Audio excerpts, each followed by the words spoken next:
পশু পাখি জবাই করে সেটা হক, সেটা জায়েজ।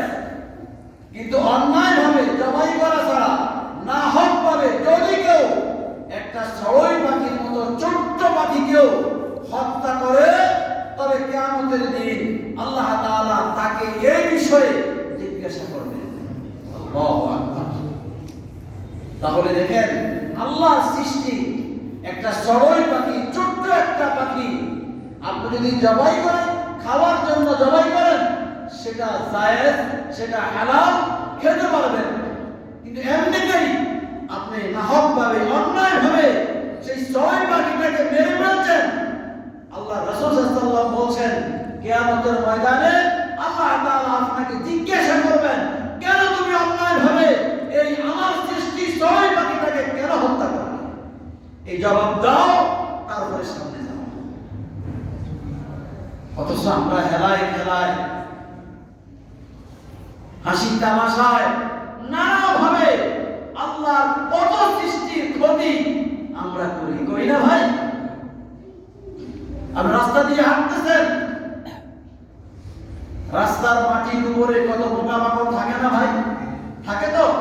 যদিও হাদিসে বিশুদ্ধ কিছু প্রাণীর কথা বলা আছে, এগুলি মেরে ফেলবা, কিন্তু যেটা আপনার ক্ষতি করতেছে না, আপনাকে ধ্বংস, কি বলে, কামড় দেয় নাই, ধ্বংস করে নাই, যেমন সাপের কথাই বলেন। যদি আপনি মনে করেন আপনার ক্ষতি হবে এই বিষধর সাপ দিয়া, জাতীয় সাপ দিয়া, সেটা আপনি মানতে পারেন। কিন্তু এমনিতেই সাপও কিন্তু পরিবেশের একটা ভারসাম্য রক্ষা করে, মনে রাখবেন। আল্লাহ তাআলার সকল সৃষ্টি আমাদের জন্য, মানব জাতির জন্য আল্লাহ তাআলা সৃষ্টি করেছেন। ওই সাপও মানুষের কোনো উপকারে আসে, কিন্তু যেটা বিষধর, যেটা মানব জাতির মানবতার অকল্যাণ করবে, ক্ষতি করবে, সেটা মারার অনুমতি আছে। এই ছাড়া নাহক ভাবে, অন্যায় ভাবে আপনি কোন প্রাণীকে হত্যা করতে পারেন না। যদি করেন, তাহলে আপনাকে কিয়ামতের ময়দানে জবাব দিয়ে তারপরে সামনে যেতে হবে। আল্লাহ নবী সাল্লাল্লাহু আলাইহি ওয়াসাল্লাম এক মহিলা সম্পর্কে একটি ওয়াজ করেছেন এভাবে। এক মহিলা একটি বিড়াল, ছানা বা একটি বিড়ালকে তিনি অন্যায়ভাবে বেঁধে রেখেছিলেন। রাসূলুল্লাহ সাল্লাল্লাহু আলাইহি ওয়াসাল্লাম বলছেন, এই মহিলা জাহান্নামী। সাহাবায়ে কেরাম প্রশ্ন করলেন, ইয়া রাসূলুল্লাহ, কেন সে জাহান্নামী হবে? একটু জানতে চাই।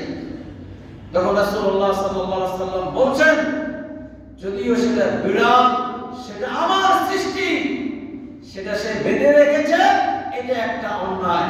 খাবার দেয় নাই, এটা একটা অন্যায়। এবং তাকে ছেড়েও দেয় নাই, এটা আরেকটা অন্যায়। তাকে বেঁধে রাখা কোনোভাবেই ঠিক হয়নি। যদি তাকে বেঁধেই রাখা হয়, তাহলে খাবার দেওয়া উচিত ছিল, খাবারও দেয় নাই। তাহলে বেঁধে রাখলো, খাবারও দেয় নাই।